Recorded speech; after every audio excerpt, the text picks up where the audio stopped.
Yes ma'am, mga to ang siyudad sa Davao ma'am no, napabilin maghihapon tang hapsay malinawan do na ay mga incident ma'am no like sa pagbaha, landslide ma'am no or diri sa landfill area sa New Carmen na ay panghitabo pero gipaningkamutan na sa ato ang local government unit and other agencies ma'am no nga makuha ang katong missing nga patayng lawas but then naatay isa nga nakuha ma'am no, isa na lang ato ang ginapangita for the search and retrieval operations with the city engineer's office, CDRMO, BRMO and CSWDO and monitoring sa ato ang mga police station ma'am.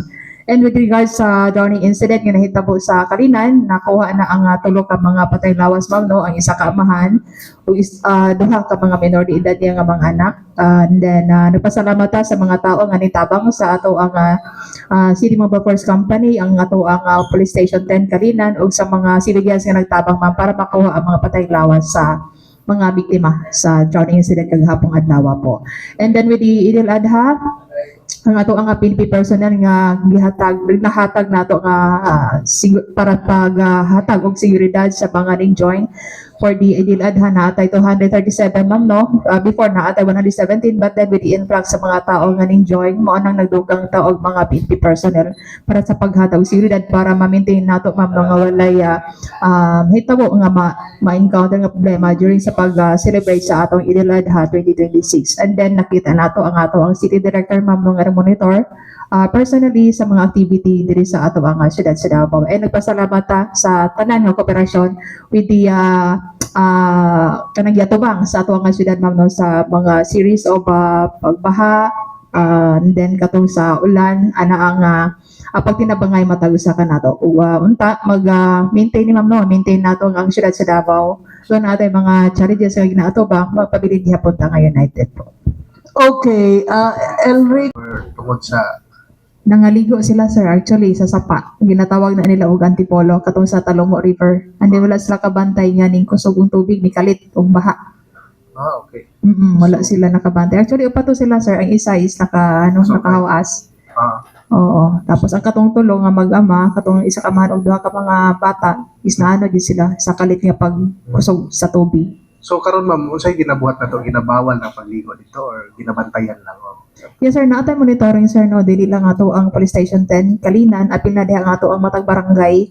Mo nang ginawag ginato sir mga yung gitaw-tabang sir no, para dili na ni mausab pang panghitabo ba. I-remind nato mga tao nga ang ato ang weather karon is dili matagan, init then ulan, dagom ulan then dili ta maka ba nga magligo ta diha sa pa and then nagano dahil sa taas mo na mo kuan ang kusog na tubig ikan sa taas. So kagahapong adlaw okay man ang kuan natong kagahapon di ba, pero nikalit siya og baha sir. So kung ang mga sapa ma'am karon unsa na ikwan pabantayan na sa barangay or sa Monitoring siguro sir no, sa matag barangay unya kung naay pwede mag-announce siguro ta, mag-announce ta diha sa mga lumulubyo sa duol sa mga sapa, madili sa mga ligo siguro og mga ligo man magbantay siguro sir. Ay dili ta makatagan sa panahon ba, sa panahon nato karon nga mukalit lang og kanang kusog ang tubig sa mga sapa.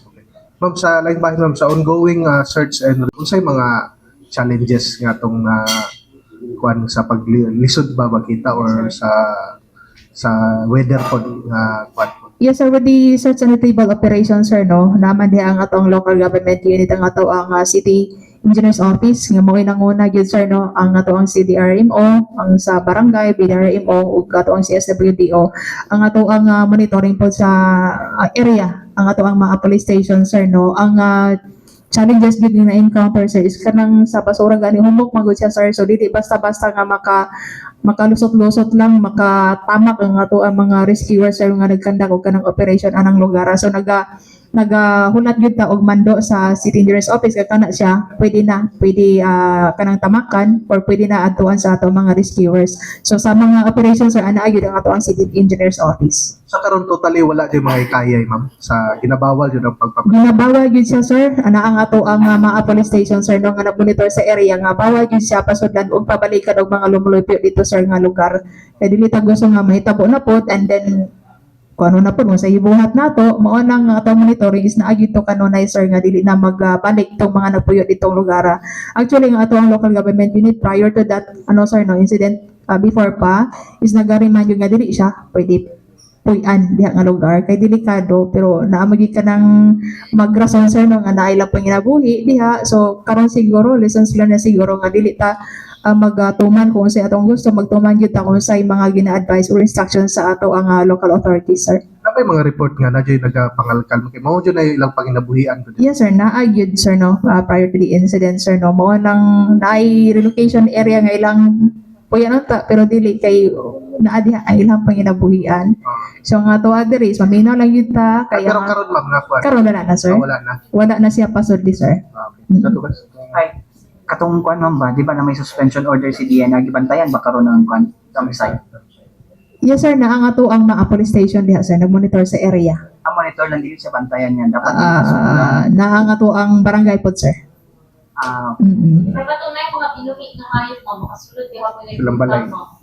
Ha? Karon? Baboy, Manok, mga kuan. Sulod di ako nila. Pero naay magbantay ma'am. After magawas na pod. Oo, pero Ako nilang mga hayop, ma'am. ato siguro yung advice nga kuhaon na lang yun para wala ni gyud mosulod diha ang area. Si ato nang ikuan siguro sa ato ang mga police station.